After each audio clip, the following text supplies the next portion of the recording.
Hey, how's it going? It's Mish or Mick, whatever you want to call me. And today I'm going to talk to you about patience or the lack of it. I never saw myself as a patient person. It's just who I was. I get bored, I don't like to wait, and for me, patience meant waiting for things.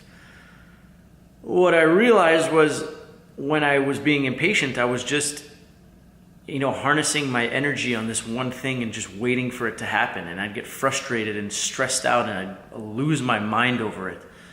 And I start to realize, am I really that impatient or am I just bored?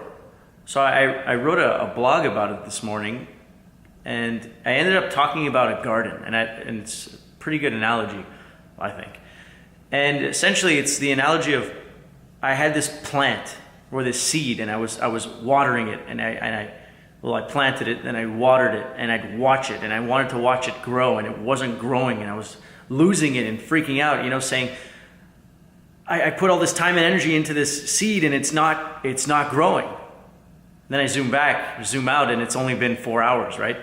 So it's ridiculous, but at the same time, it represents a lot of what my impatience is really about, is trying to make things happen or watching them happen unnaturally quickly. And instead of focusing on this huge garden with all this rich soil that's available to me, I focused on this one plant, never saw the garden. And it's like, all right, so I plant one seed, and why don't I plant another? And another? And another, and start to plant a whole garden, with different kinds of plants and flowers and vegetation or whatever it may be. And essentially spreading my time and efforts across multiple plants and a garden rather than just one plant. And what ends up happening is I'm less focused on that one plant that was causing me so much pain and frustration in my life, because when there was only one plant, if it wasn't performing, I was stressed out, and I'd be short, and I'd get mad at people around me, and I'd be frustrated, and I'd just be in a miserable, terrible place. But once I start to plant the garden and see that slowly, every single day, things are growing, and I focus a little time one day on this one, and then that one, and that one, and as a whole, every week, every month, every year, there's this beautiful garden growing, not just the one that I'm drowning and overwatering. So essentially, I really think if we're impatient, we just have a lot of energy. I don't think we're impatient, we're just not channeling the energy properly. At least I wasn't.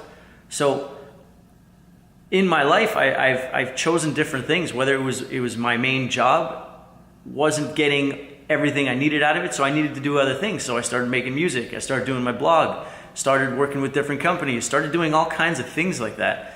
And as that happens, I'm more satisfied with the slower progression per se, but everything is growing really nicely, slower than just one thing exploding, but planting all these seeds and watering them and tending to them and learning from their growth patterns has allowed me to realize that I'm not really impatient, I just need to be doing more things.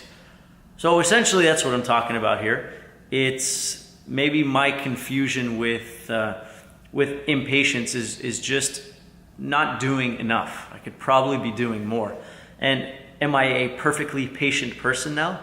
Absolutely not. The whole reason I wrote this blog is to try to get through or get into why I'm currently feeling that frustration again. It's not something that I maintain. I kind of go off grid sometimes, and when I do that, I need to recalibrate. If I look in the mirror and ask myself honestly, hey dude, you being an asshole lately? Then chances are I need to adjust somewhere. So I'm not saying that I have cured impatience. I'm just saying that spreading my energy around has allowed me to just be less stressed out, because I'm not worried about one thing. If that one thing fails, wow, it's all over.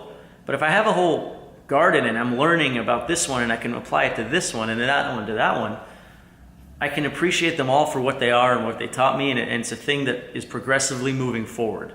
And I'm not watching paint dry anymore. And so that's where I am. That's what this is about. And in the wise words of Joe Dirt, life's a garden. Dig it. Later.